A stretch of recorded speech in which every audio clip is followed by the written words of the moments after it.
Hey everybody, welcome back to this neck of the woods. I am Scooter, Scott's younger, more attractive brother.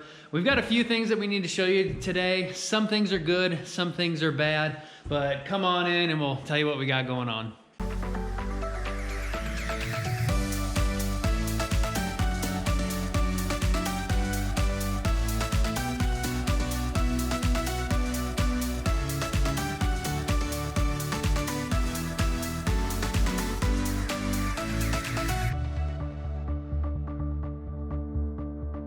All right, so obviously all joking aside, I have not had a haircut for 2 years. I've trimmed a little bit off the back twice, but it was time. So I finally got a haircut after 2 years and feels good to be cleaned up and feeling a little bit better. So some good things and bad things that are going on I want to go over real quick. We're going to take care of one of the bad things in this video and we'll just go from there. But two good things. Number one, Alan got back to me. The Fireplace is good to go. 2,600 pounds can be completely loaded on 2 of those I-joists, and we have absolutely no problem with what we have right now. There's very little deflection. We do not have to worry about it. One of the things that's probably saving us is the fact that we are starting over the main beam there, and then we're going 8 feet that way. And he said when you get over 8 feet, there's just very little deflection at that 2,600 pounds. And it's only helping the fact that, again, 4 feet over, we've got that vault wall. And then, of course, all along that backside there, we've got the bedroom wall being split in between the basement and the bedroom. So that's only gonna help with less deflection. Plus, we've got all of our cross bracing in. He also assured me that when you have 3/4 inch subfloor over everything, that's obviously dispersing the load a little bit. But the point is, even at 2,600 pounds, there's nothing that we have to do extra. I'll keep an eye on it, but really, that's good news that we don't have to do anything and we can fully support that weight. Now, the second piece of good news is you guys have probably seen this in the past 2 videos, but Erin got several samples of the Eldorado stone. I do not know what kind she's going to go with because her original pick, she didn't really like it. But the good news is each one of these samples is over 1 square foot. And Eldorado says their stone weighs 10 to 12 pounds per square foot. Well, based on these samples, I'm only coming up with about 7 pounds and 9 pounds. Now, if you add the mortar in, you'll probably be adding another pound, let's say. But again, those are over 1 square foot and we're not even at the 10 to 12. So even if you add the mortar into one of those, we're probably barely hitting 10 pounds. So that's bringing our 2,600 pounds down anyway, because I calculated it at the full weight of 12 pounds for 2,600. So we're gonna be under that anyway. So again, even less deflection. And then again, if I didn't mention this before, we're not gonna stone where the TV is going. So the bigger the TV, the less stone weight also, although a TV has some weight to it. But the point is, again, we're getting closer and closer to 2,000 pounds anyway. So that is 100% completely awesome that we just really don't have to worry about anything. And if anyone does remove the vault wall one day or the basement bedroom wall one day, we can be assured that this thing isn't gonna come crashing down and hurt somebody in the future. Okay, so now down in the basement, the bad news. When Alan was over here, I said, hey, Alan, I'm noticing these concrete pads they look like they're shrinking. What's going on? And he asked me how I did them. And if we get down here, again, you can see that they really are shrinking, or they're sinking, I should say. We're a good maybe 2/8 of an inch, maybe 3/8 of an inch down. And I am pretty sure that Randall set this concrete even with those pads. So the fact that we've got that lip going on tells me that these concrete pads may actually be setting down in the soil because of all the weight that we're putting on top of them. And that really, really does surprise me, because when we excavated down here, this clay was like concrete. I was trying to dig this pad out over here a little bit deeper, and I had to use a pickaxe, and I was only getting down into like concrete and chunking little pieces out. It was so freaking hard that I figured we would never have a problem. And what Alan had suggested to me was when I did these, I should have left the rebar sticking out of the forms. So that way when we poured the concrete, the rebar would have stuck into the concrete slab and it would have locked them together. Also, some people just pour the concrete slab over top of the pad and that way it's all locked in. So unfortunately, we didn't do that. I should have, obviously I don't know how I would have put the rebar out of the form. So what I probably should have done is remove the forms after the pads had hardened, and I could have like tapped in some like HD Titan bolts or something. That way when you poured the slab, the bolts would have locked into the slab and into the pad. But unfortunately that's not done. So the good thing is these poles are adjustable. So I've already checked it once and everything seems pretty level. Obviously we don't have to worry about the ends going anywhere because those are sitting on the concrete wall, which is going down to the foundation. But yeah, we're just gonna have to watch these over time. And if we have to adjust them up, we will. But the only thing that I can think of fix-wise is we've got some self-leveling concrete that I'm gonna pour in each one of these pads, and that's what we're gonna be doing in this video. And then we'll just watch that self-leveling concrete over time. If it starts moving or getting cracked, then we know that we are sinking. We're gonna have to adjust these, push the house back up, and basically, again, just keep an eye on it. And worst case scenario, if we run out of adjustment, we'll have to put some jacks on each side of these one day, replace those poles and unbolt them, and we'll have to buy the longer pole and to be able to have more adjustment in that. We will have to talk to an engineer though to see if we do end up one day, let's say in 10 years, if we have to go with a longer pole, those will have a different load calculation. These guys right here, they are adjustable from 8'9" to 9'1", and I believe they hold up 26,900 pounds. So if we go with one that's a little bit longer, that will decrease how much load it can handle. But I really don't think we're going from almost 27,000 down to more than, probably no more than 25,000 pounds, let's say. I guarantee 25,000 pounds per pole is still enough to hold the house up. So again, something that we'll talk to an engineer. That's worst case scenario. We got to pay a couple $100 and basically just unbolt these guys. But it is what it is. You live and learn as you're building a house. So I guess don't leave your pads exposed. Pour concrete over top of them or send rebar or bolts in so it's all locked into one foundation and it can't go anywhere. And then the last thing that we need to do is the reason why we're doing this now is since Aaron got all of our stuff moved over, it's getting very dirty, very dusty.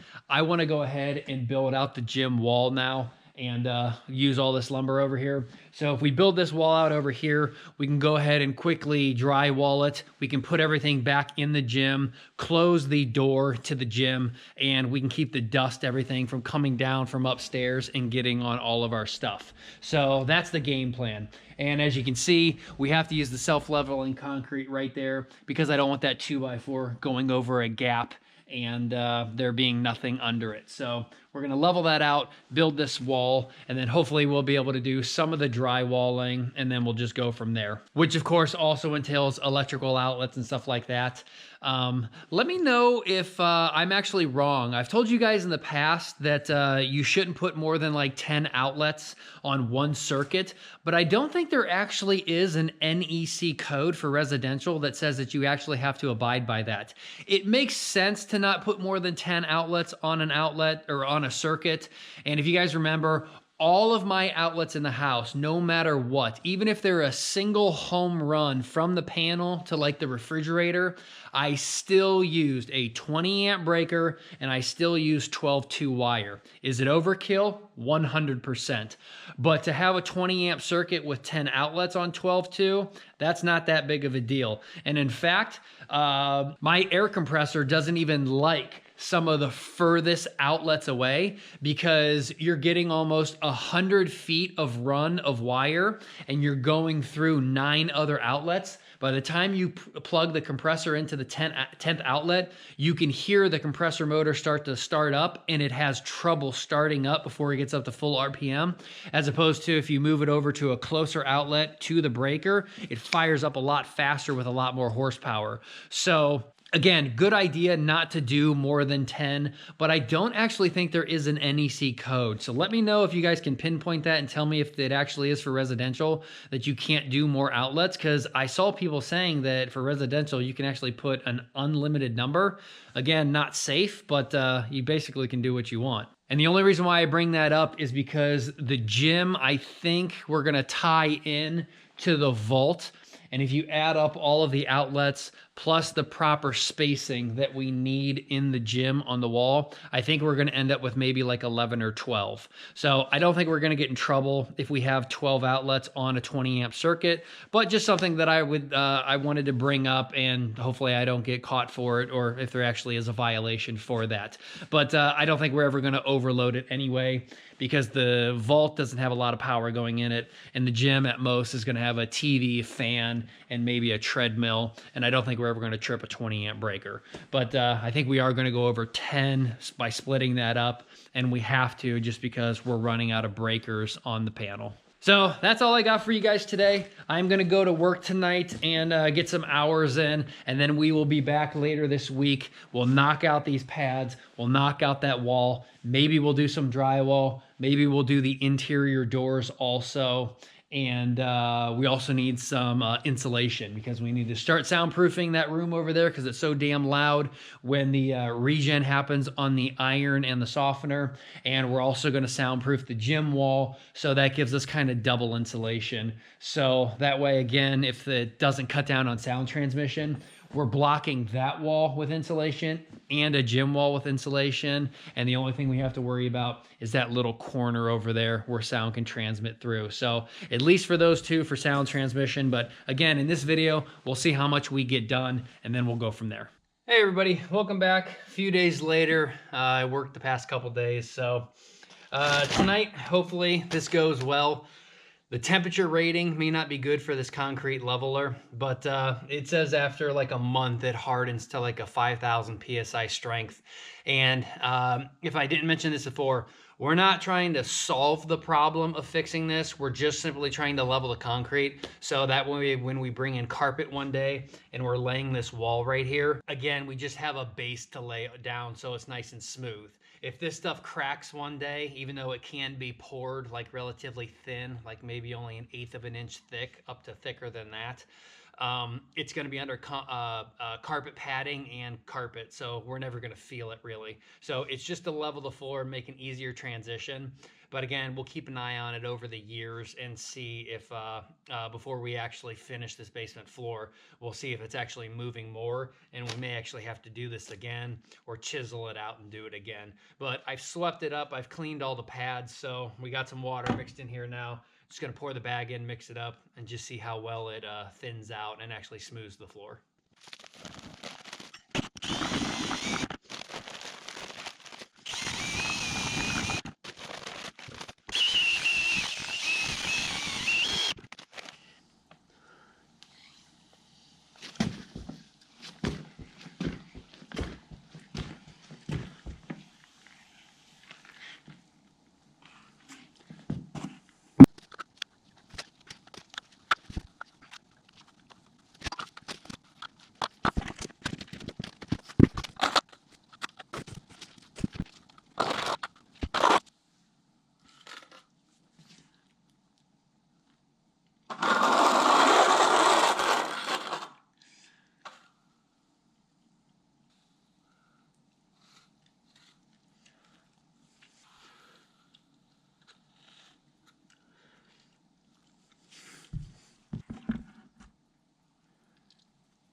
Well, it seems to be working. It's flattening out, but a lot of air bubbles are happening right now. Don't know why that is. This was mixed up good.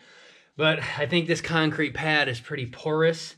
Not to mention there's some cracks down in here that it just keeps falling down in. So in between the slab and in between the footer here, we must have a gap in here. So we may have to do this a couple times until you keep pouring in these cracks till they get filled in. But again, this isn't a fix. It's just to level this out so carpeting feels okay. And unfortunately, one bag is not going to be enough. I thought for, even though this was being a 4-foot pad, one bag just a little bit like 1/8 of an inch thick or so would be enough to do all 3. I'm on one bag that's probably just going to do just one of these pads. So I'll have to go get 2 more here, but seems to be working okay. Like I said, it takes up to 24 hours or more, or a month. It'll harden to 5,000 PSI, but within like 14 to 16 hours, you can actually walk on it and start doing stuff and like laying a finished floor. But it is what it is. You'll never see it again under carpet and stuff. So definitely should help take away the high spots. And where I've dripped the little bit of splatter over here, hopefully we'll just be able to chisel it off real quick and finish it up. But we'll wait for this to harden. Then we're going to go ahead and start knocking out this gym wall here and hopefully get some drywall up. All right, everybody, while we wait for that concrete to harden, came up here inside of the house, quickly knocked out a few panels, and as you can see, this entire side of the house is now done. So it looks great. It is such a big wall. Aaron wants to put some artwork over there, or like a really big piece, and my God, are we gonna need a really big piece, because that's at least 8, 9, 10, 11, 12, 13, 14. That's at least 15, 16 feet long. Plus, as you're going up into that corner over there at almost 16 feet, there's something that we're definitely going to have to hang there to make that wall kind of like a, not a focus piece like the fireplace is going to be, but holy crap, is that a big wall that we need to fill something up with. I also just got done all spray foaming up in there, so it is actually getting pretty warm in the house right now. Yes, I do have the kerosene heater on, but everything up in there is now completely 100% sealed with spray foam. The only thing I have to do left tonight is to just knock out a few more pieces up in there, but I didn't want to get too far ahead of myself because I wouldn't be able to get up in the attic unless I cut the hole over in the garage so that we can get over, which I just got done doing now, so I'll go up there and show you what I did. All right, so number 1, I'm not waiting on those fiberglass hats. I just go ahead and spray foam those boxes because those boxes don't have to hold the disconnect for like these switches over here. Like inside of that box is the disconnect, so if that LED ever breaks, we can just unscrew it, change out the light, and change that. But these boxes here, they only have wires going down into them. So I just went ahead and 100% spray foam those up. So we don't really have to worry about anything with those because those wires are gonna be solid in there for pretty much all of time. Next up, I accidentally cut a hole out in this door. I forgot, obviously, we have to put spray foam up in here, plus the blown-in insulation. And an R60 is going to be about 17 or 18 inches high. So obviously I can't cut a door out all the way down there. So I had to put the hole back in, spray foam it up, and then we've got another hole up in here, which puts some 2x4s everywhere. So we've got something real nice to stand on here. Then we can come over here. There's another 2x4 on top of this common truss angle right there. And then I just screwed in an LVL that I had laying around. So you got a nice little platform to stand on. So I'll go ahead and cut that back, but it's just real nice and easy now to transition in and out of both attics. The door right here, we'll just have to get some hinges, put some trim all the way up and around it. And then that way we can put some sort of like a neoprene gasket against the trim or something. So that way when we shut the door and we'll put a latch on it, the neoprene gasket like gets compressed and we keep our fire rating that the county wanted. But again, also we just have super, super easy access that you can just come on up and over and up and over, and that way you're back into each attic. So hopefully when we get the house spray foamed, hopefully it's easy for the guys to do. I'm thinking more and more we're gonna have to wait till spring on the spray foam, and that's not just because of me wanting to not spray when it's super cold up in here, but we also have to probably do it from the garage. So their truck is probably gonna have to back up as close to the garage as possible, go up through the ladder access hatch in the garage, and then come through here, and then all the way over there is about 54 feet. So they're gonna need at least 150, almost 200 feet of hose probably to spray foam all the way up and over on that other side. So that's gonna be kind of a pain for them. So again, if we wait till spring, they won't have to be out here all day long with my garage doors opening and basically wasting all of my heat in the garage. So I think it's just easy just to wait till springtime, and we'll just leave the basement covered up, and that way we're not really using any propane or anything to heat the inside of the house. And then the other thing I might work on tonight, if I get done putting up all of the drywall over there, is going ahead and putting that foam over top of this. And I forgot, I've got a whole bunch of Fox blocks left over. So those are perfect that if we just cut the ties on the inside and we're just left with a foam, stack 2 or 3 pieces of foam on top of each other, glue them down, and then again, we can like lay them on here or even and just run them across there and put a 2x4 on that side. That way it's just kind of sitting there. It's not 100% sealed and airtight. But again, it gives this attic door hatch here a little bit of extra insulation so that we're not losing all the heat up there. So we'll go outside, get some Fox blocks, and again, we'll just glue them all together 2 or 3 inches thick, or pieces thick, and then that should really help with this. And then when you bring the ladder down, you can just come up in here and pop it over your head, and that way it'll be real easy to take in and out. So let's set up on this side now. Let's 100% knock out all of the drywall for the entire attic.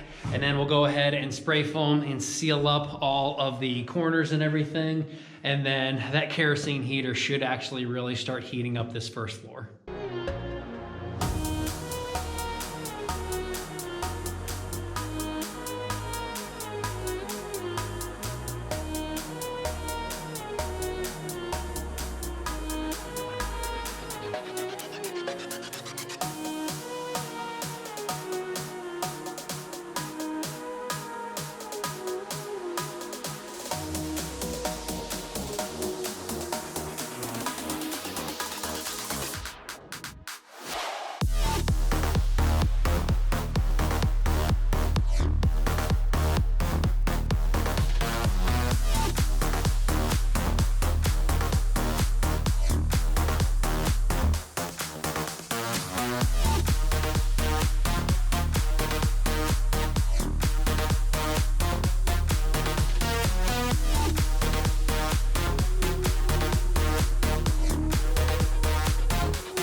All right, everybody, I am exhausted.